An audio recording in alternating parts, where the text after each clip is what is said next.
Hi, welcome, and thanks for joining us today. My name's Crystal Mears, and I'm the Executive Director of Customer Success here at Juice Bar.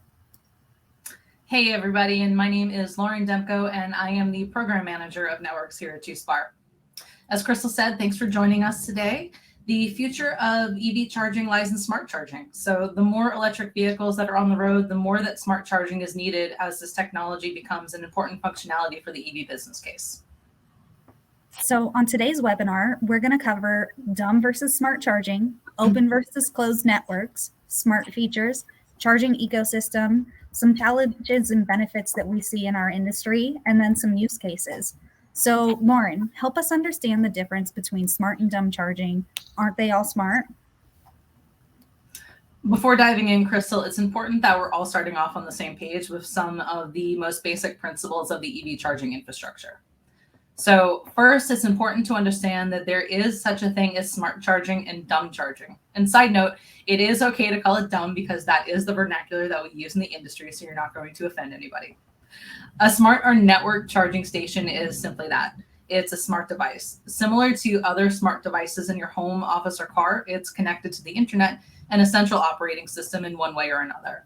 In the instance of charging stations, the most typical methods of connecting to the central system are either via cellular, SIM cards, Ethernet, or Wi-Fi, which is mostly used in residential cases. The other type of charging, as I said, is dumb or non-network charging. And this refers to a charger that has no connectivity to a back-end system and essentially just acts as a large plug to charge your vehicle's battery with no other functionality. So it's just like a glorified outlet that can't be controlled by anyone like a station manager. Exactly. The dumb station is going to work as a plug and nothing else. All right. So with smart and dumb charging as our basis, it's also important to understand that there are two different types of networks. You've got your closed or proprietary networks and open networks. To communicate between the charging station and the central operating system, closed networks use both proprietary communication protocols and proprietary hardware together. So the station and the network come as a package deal.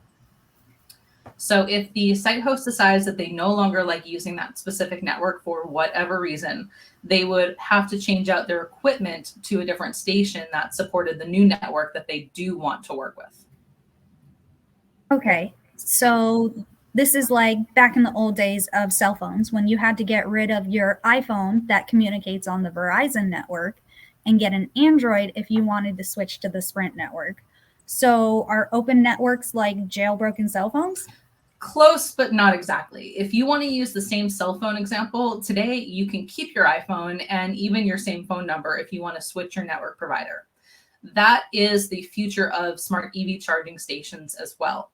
Open networks allow owners of OCPP compliant charging stations to connect to open networks using standard communications. And side note, OCPP stands for Open Charge Point Protocol. It's a standardized way of structuring communication between charging stations and networks. This is a pretty hot topic, so keep this term in mind. We're not going to get into the specifics of it today, but it will be covered at a later date. Now, with these OCPP networks and hardware, you get a choice in the hardware that you like and in the network that you want to work to go with it. If you decide you want to break up with your current network, you don't also have to break up with your station as well. You can choose the network you want as the needs of your charging program evolve and keep your existing stations without requiring significant hardware modifications. I see some questions coming in, so I just want to remind everybody we will have a Q&A session at the end, so we'll most definitely answer those then. But so again, relating this back to my prior example, you could choose to keep your brand new flashy iPhone that you love oh so much and simply switch your network provider to Sprint from Verizon without having to change out your hardware. So what are some of the reasons I would want to switch my network on a charger? Definitely features. Much of the current EV infrastructure was built by private network operators that lack coordination and a unified vision of what a fully developed and connected EV infrastructure should look like and where it should be situated. Because of this fragmented approach, EV drivers now need a variety of memberships, accounts, RFID cards to access all of the various publicly available chargers out there today. EV charging networks are similar to streaming services in a way. Each one offers essentially the same services, just in a slightly different way, whether it's how you pay for your subscription or the movies and the shows that are available to you on that particular device. Now, many smart networks do have similar features, and these include the ability to drive business and customer loyalty by advertising your station on driver maps. You have access control. Who do you want using your stations and when? Pricing. What will you charge your drivers? Do you want some groups of people, for example, the general public, to pay more than others, like your employees, to use the stations? Power management. You can connect with the grid to avoid demand charges, and for sites that have limited electricity, you can also do power sharing. And reporting features. You can understand who's using your stations and when to help you determine how to grow and how to manage your charging program, and also grant features. We'll talk about all of these a little bit more later, and also the most important feature that we have for smart charging is going to be remote troubleshooting. But before we go into all of these details of the features, Crystal, this is a really technical thing, so can you get into the nitty-gritty of exactly how smart charging works? Yeah, most definitely. So when we talk about smart charging, there's a whole ecosystem that's involved. And if you look at the visual in front of you, just starting with the car charger itself, right there in the bottom in the middle, that's what we call an EVSE, or electric vehicle supply equipment charging station.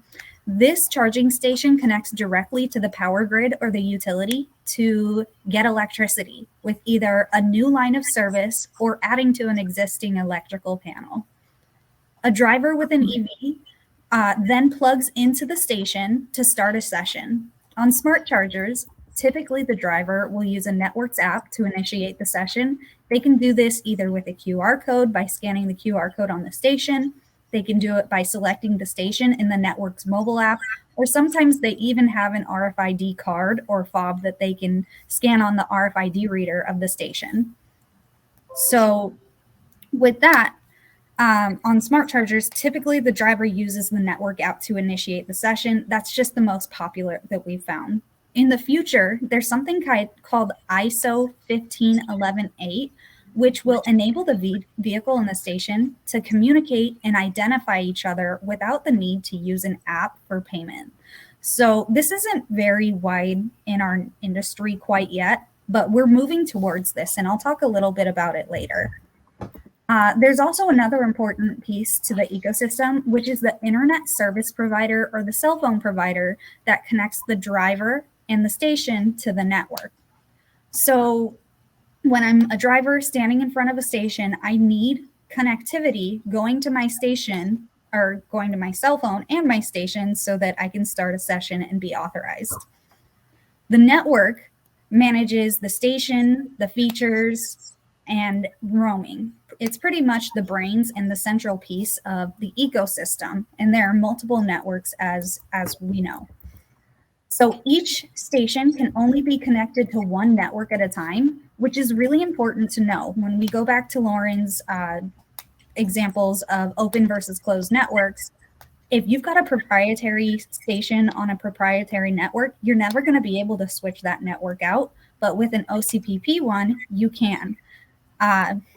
Also, each network typically provides a map that they share with drivers. These maps typically will show the station's availability, whether it's in use, whether it's currently available, or even if it's faulted, and all of the other features that Lauren mentioned before.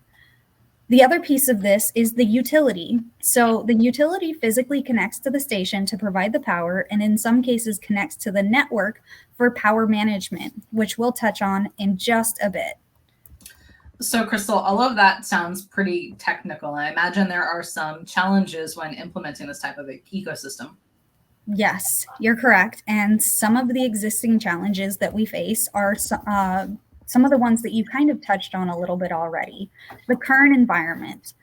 So with the fractured setup and lack of vision, unified vision that we experienced during the earlier days, we now are left with a kind of mix mash of different chargers. Not all chargers are smart.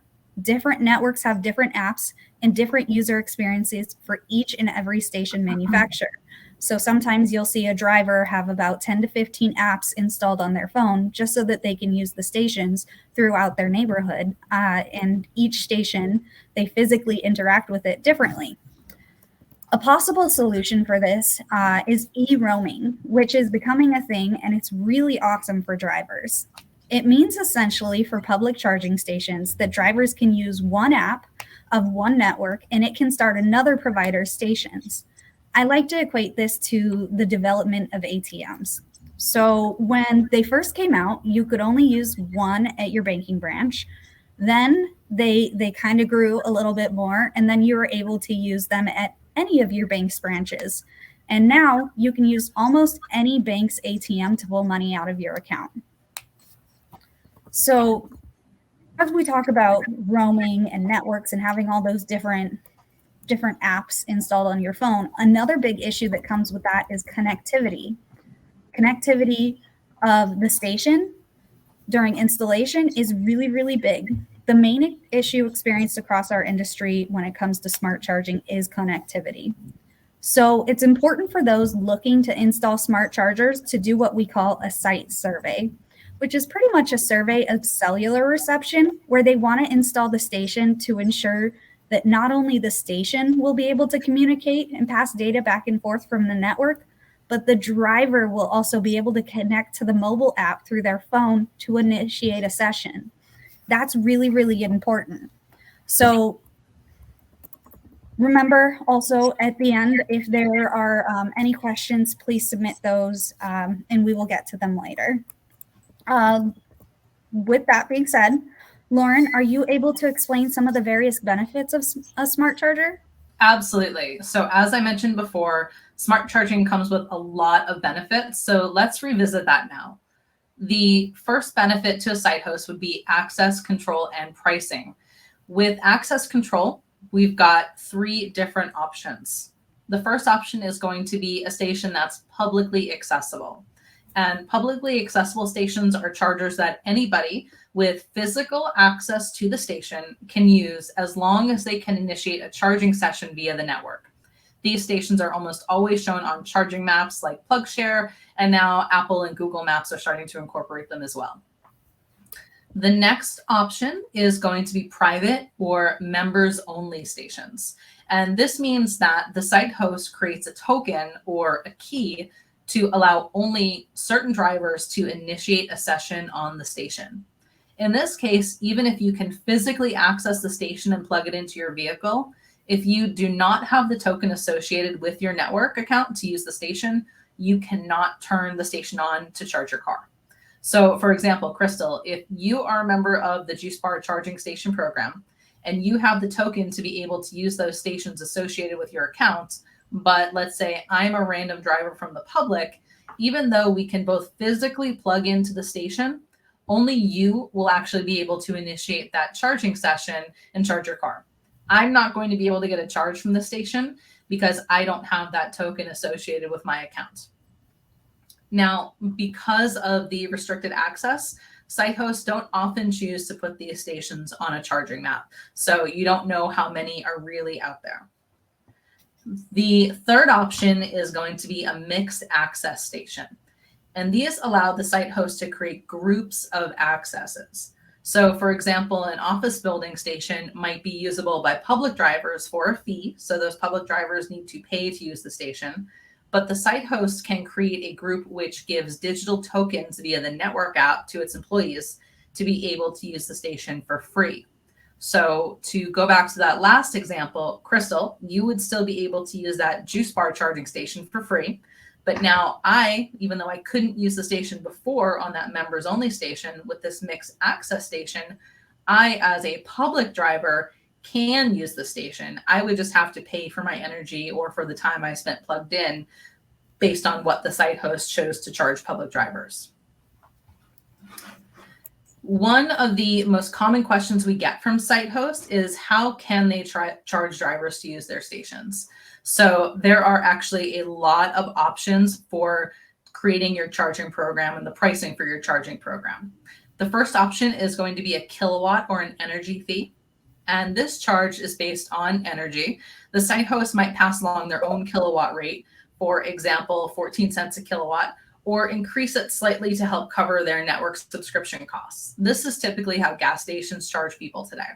And just to interject for a second right there, also, kilowatt or energy pricing is not actually allowed in all states. So if you want to be able to use this type of pricing for your stations, you're going to need to make sure that you are allowed to charge in that manner where you're located. Absolutely. Sorry for interjecting, but go ahead, Lauren. No, I appreciate that. Thank you. And that's actually really important because technically when you are charging a kilowatt rate, you are reselling a utility. So definitely before you decide to put that onto your stations, check with your local and state government to make sure that that is legally allowed for you to do.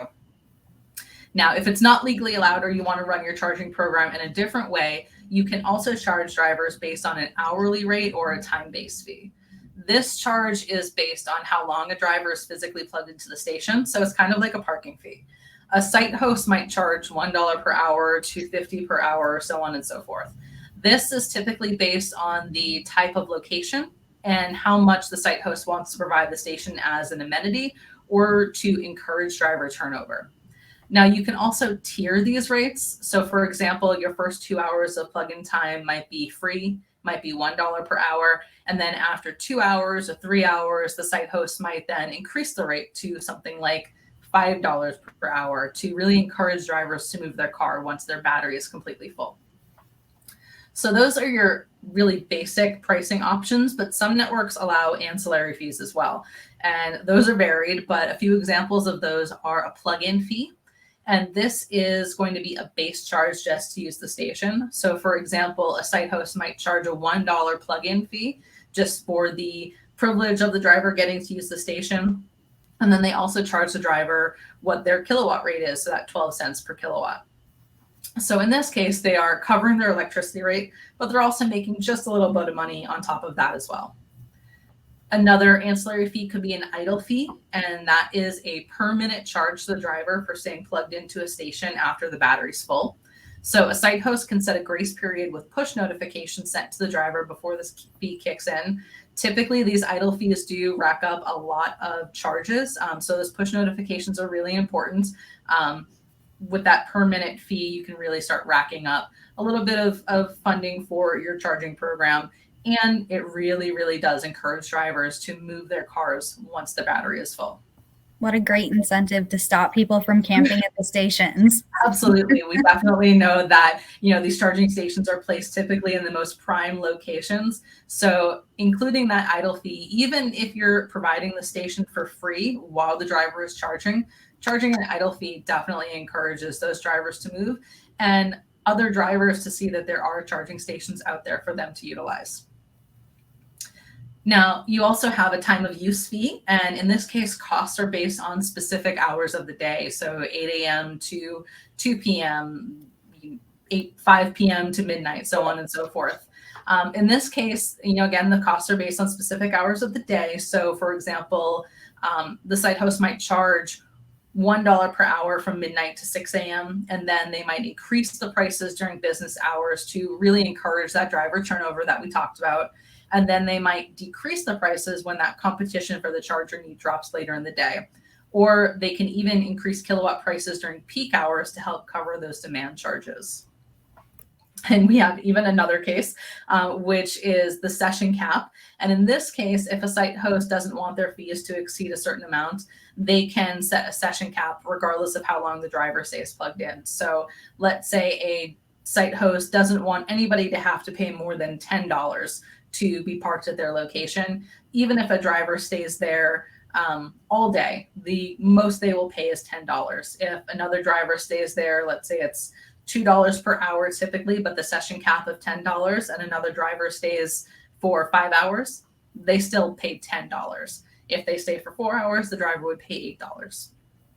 And then the best part of all of this is combo pricing, and that is a customized mix and match of all of the pricing options I just talked about. And that's really important because that really does allow your charging program to be completely customizable to fit your needs at your location. Another option that we have is reporting.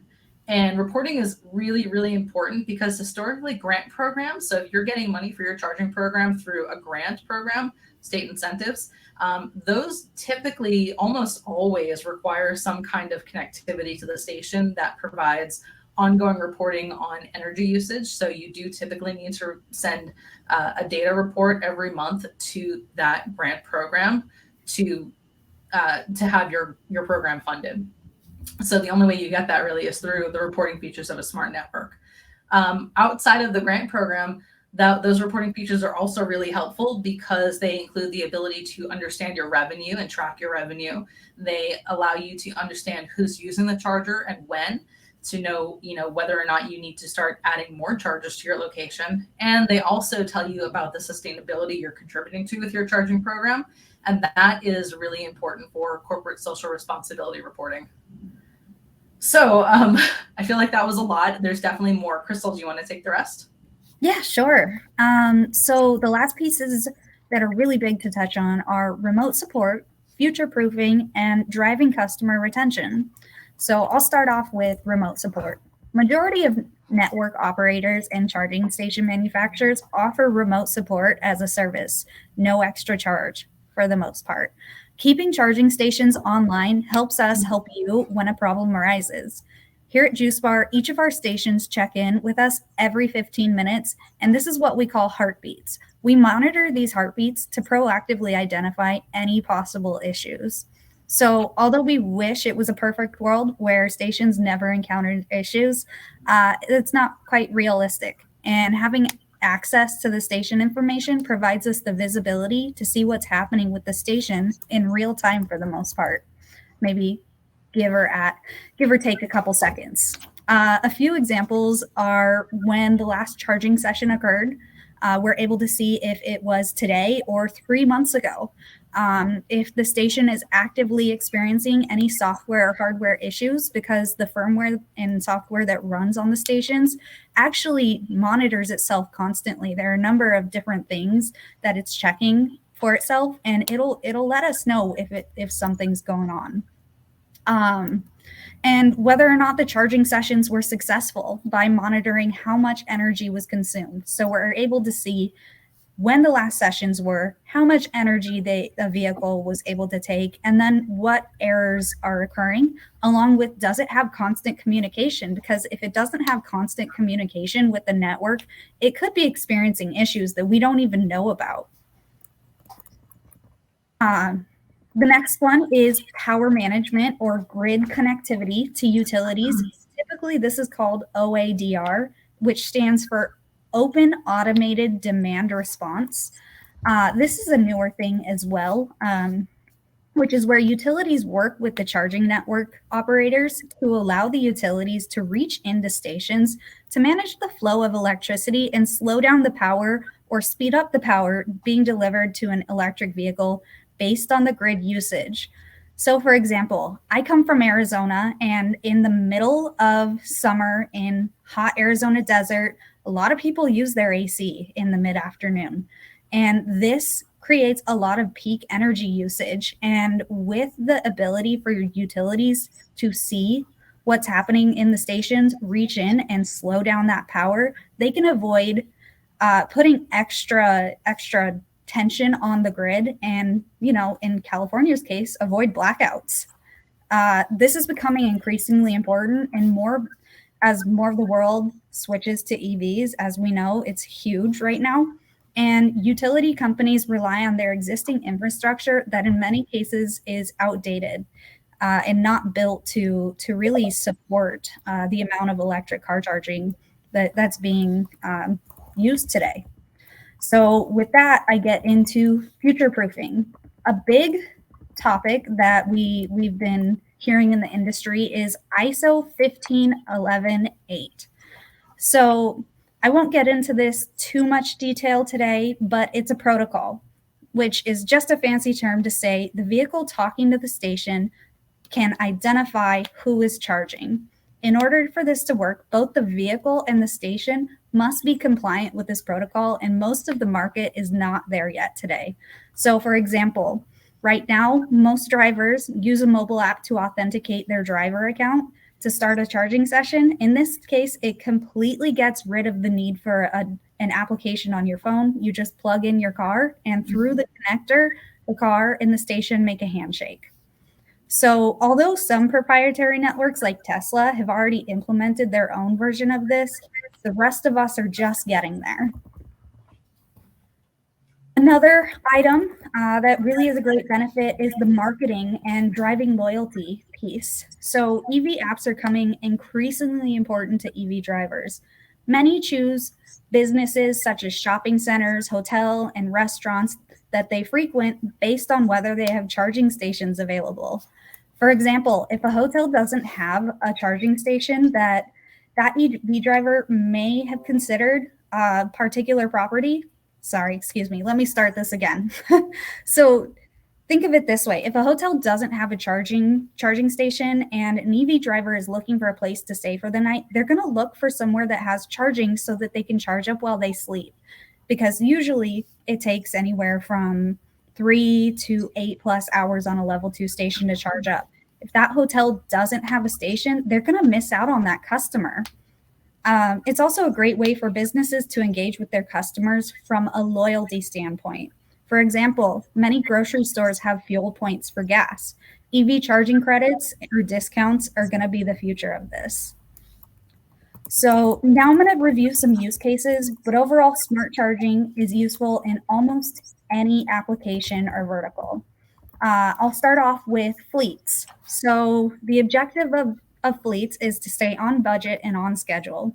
Smart chargers allow fleet operators to manage charging schedules, see statistics, and maintenance remotely. Plus, there's quite a bit less maintenance involved in EVs versus their gas counterparts. Another example is higher education. Their objective could be to create new revenue streams and perks for staff. Smart chargers can be offered at a university for free to staff members, discounted to students, and for a fee to the general public. These are all actually use cases that we see quite often. Another one is workplace. The objective for them would be to utilize the space during low peak times and manage it during peak times. So smart chargers can be available to the public at off-peak hours or outside of business hours with set fees, but they are also able to send notifications to drivers when their vehicle's done charging so they can share the stations with their colleagues during the busiest time of day. Wow, that was a lot. That definitely was a lot. That was a lot of information. We've got a lot of questions that we're going to get to answer. Remember, you can add your question in the chat box to the right side of the screen. So let's go ahead and get started with some of these questions. I see some really great ones. From Ed, are digital tokens hackable or usable by others without the knowledge of the owner of the token? Not really, right? So every driver on a smart network or a smart charger needs their own account to use the station. Now, with these digital tokens or these member programs, there's a couple of different ways you can add those to your account. The first way is for the site host to give you that token and say, here is the password for the stations.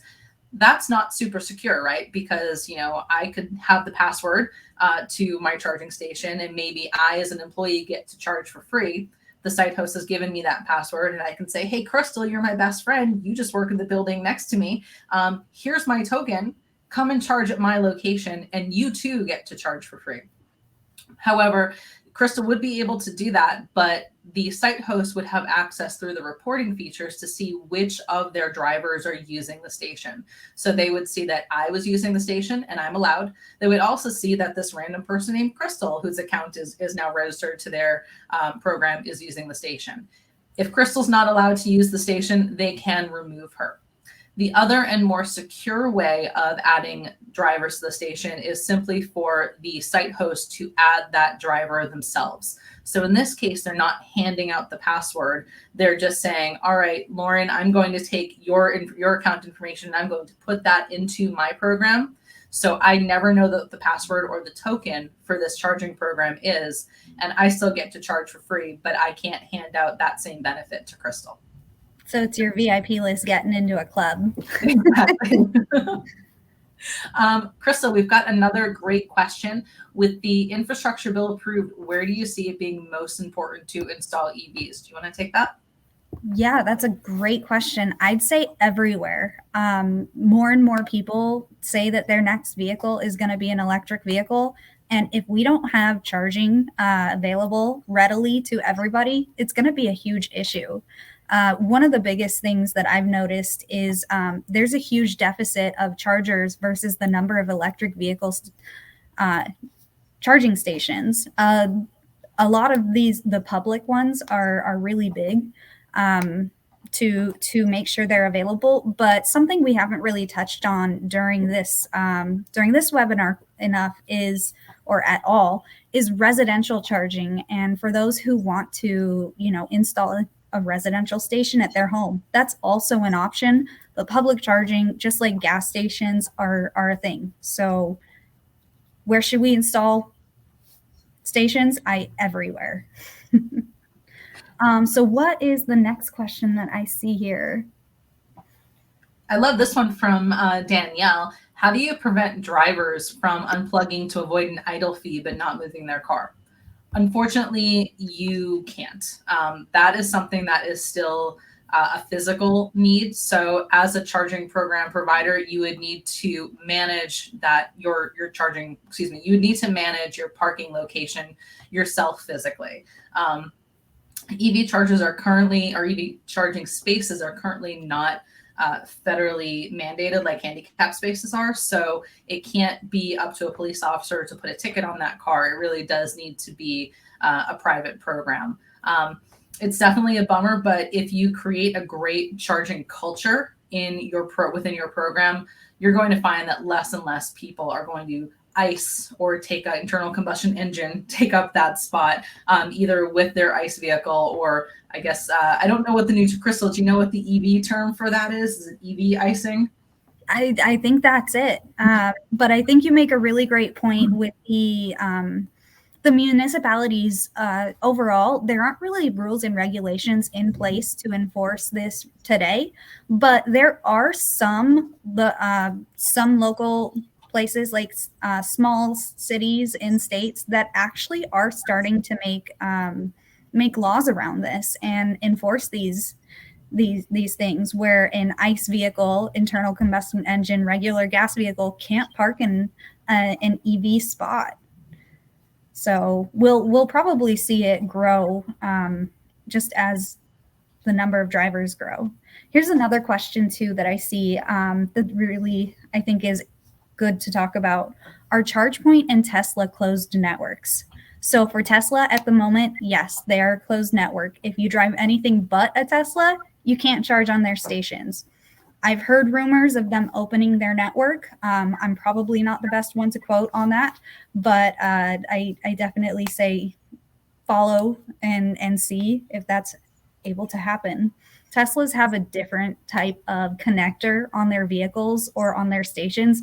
They don't fit the standard J1772 CHAdeMO or SAE combo like almost every other vehicle in the US does.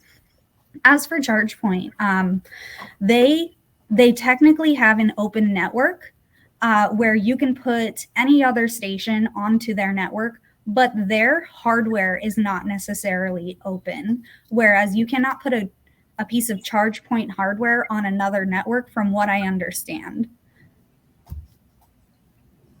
Thanks, Crystal. Here's a question. If it's easier to have a glorified plug, why should I invest more money into a smart charger? Love this question. And it really gets down to the basics, right? So all of those features that we talked about, for me, the most important feature is the ability to do remote troubleshooting. Even if you do not want to charge your drivers to use the stations, you cannot remote into a station that is not connected. So if something happens to your station, as Crystal said earlier, we all want this to be a perfect world. It's not. This is technology. Things do happen. Things do go wrong. It's emerging technology, both with the stations and the cars.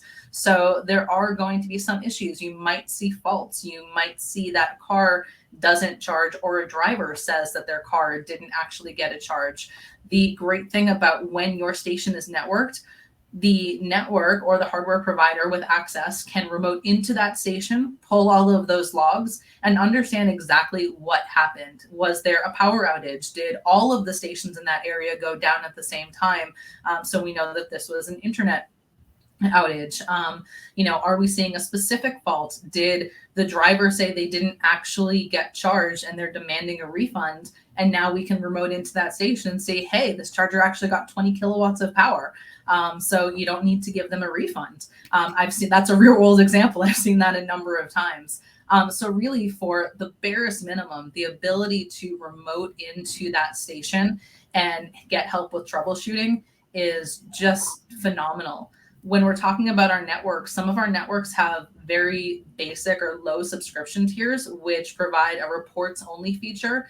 And this I like to call an insurance policy, because the cost of having that lowest tier, that reports only feature, is, I would say, across the board, less than one site visit from an electrician coming to your site to troubleshoot a station for you.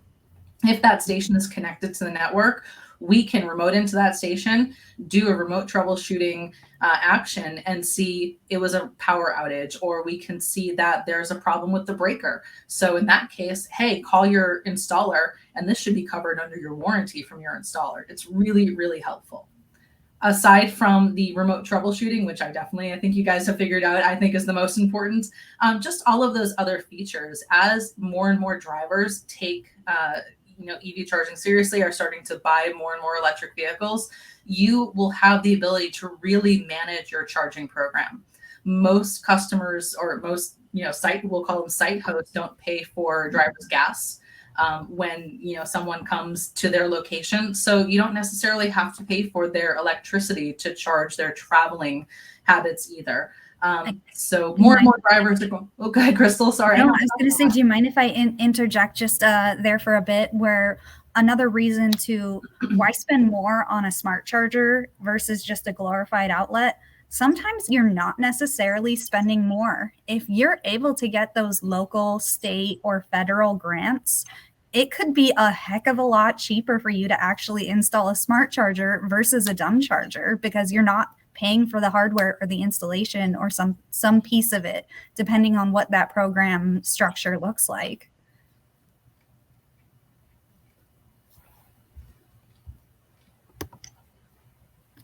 There was another one that I love. We got a comment that says that they call EVs that are icing somebody out, they call that musking, which was great. Love it. So now we've got a term for it. I also see another question that says, can you charge a Tesla on a non-Tesla charger?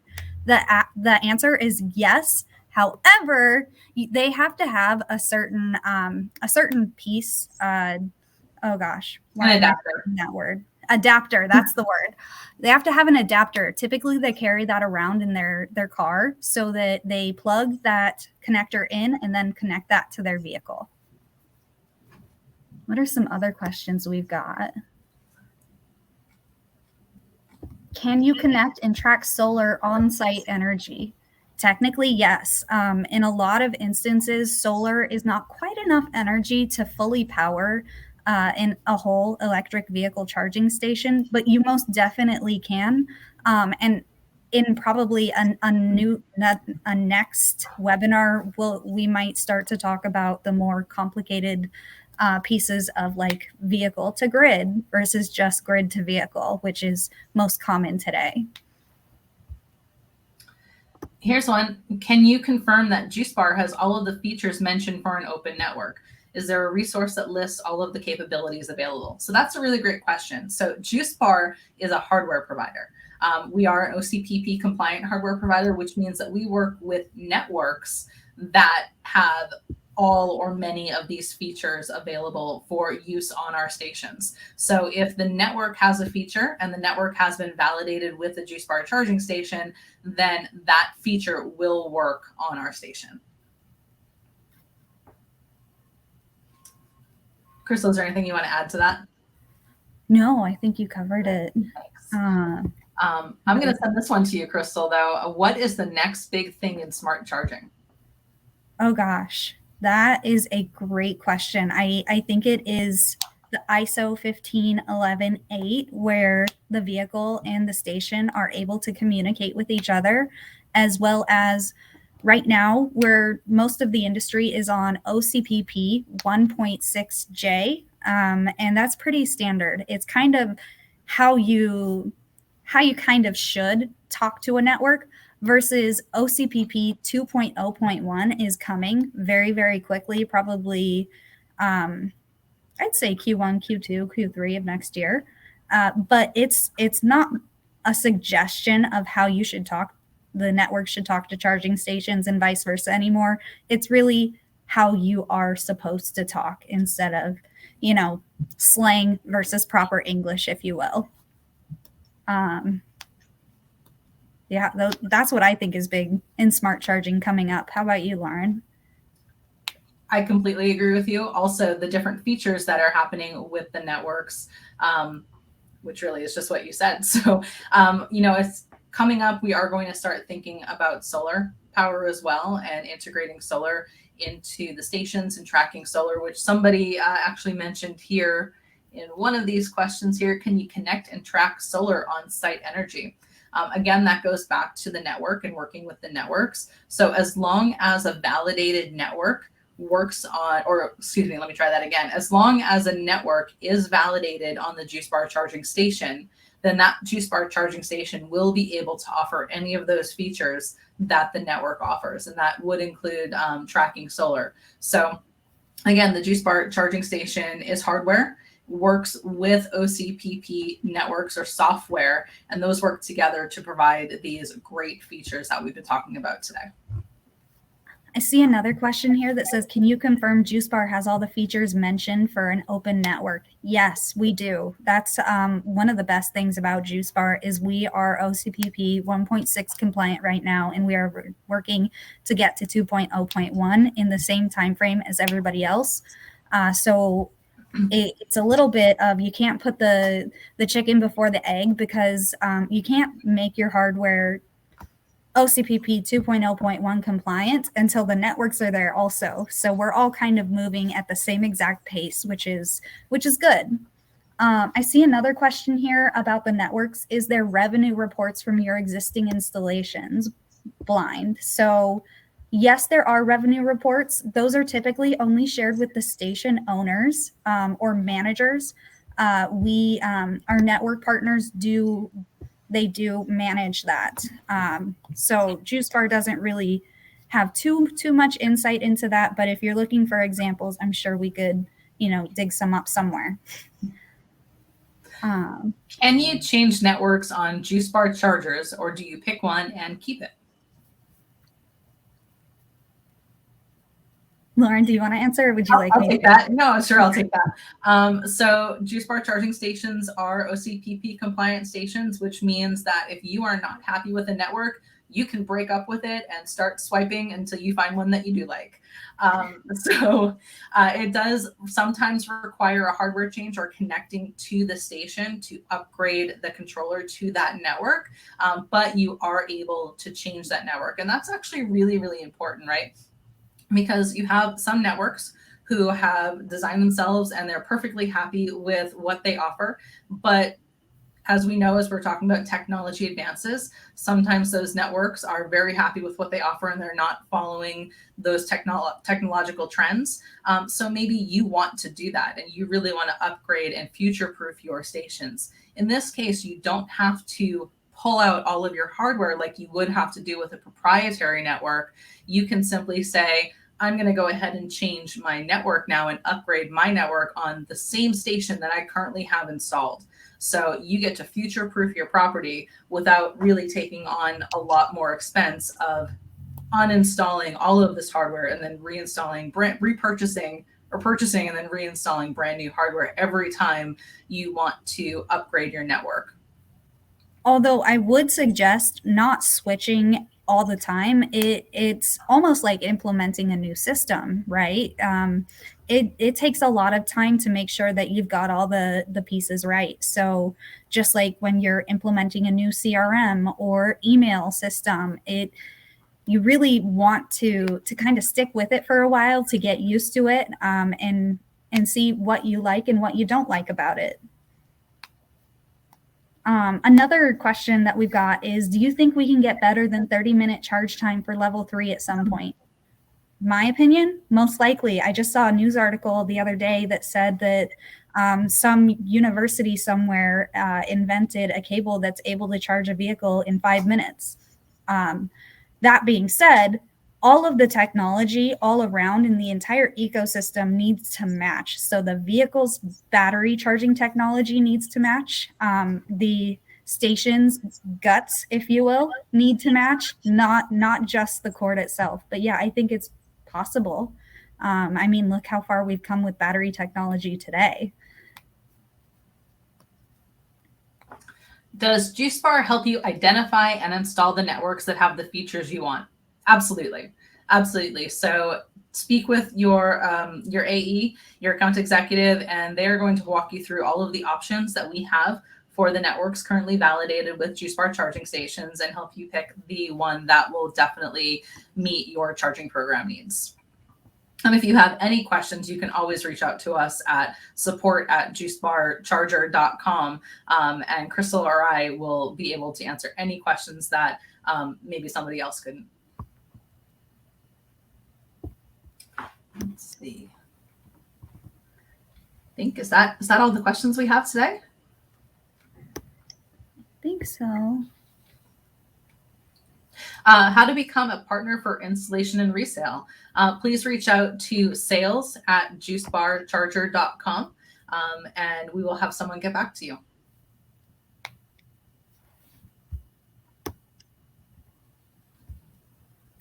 All right. And if we haven't answered your questions during this session, or if you still have more questions, please feel free to reach out to us at, what was that email address that you just gave? So you can definitely reach out to sales@juicebarcharger.com or support@juicebarcharger.com, and reach out to either someone from sales or myself or Crystal or tech support as well. And also, just for everybody's knowledge, a link to the webinar is going to be emailed to you. So you can feel free to watch this all over again, come up with some more questions and send them our way, and we'll definitely get back to you. All right, guys. Well, we're actually coming up to the close of the hour as well. So we really, really appreciate your time, you joining us today and being interested in JuiceBar chargers. And we hope to hear from you soon. And I think this is the last webinar we are having before the holidays even. So I hope everybody has a very safe and a very happy and joyous and healthy holiday season. Thanks, everybody. Thanks, everyone.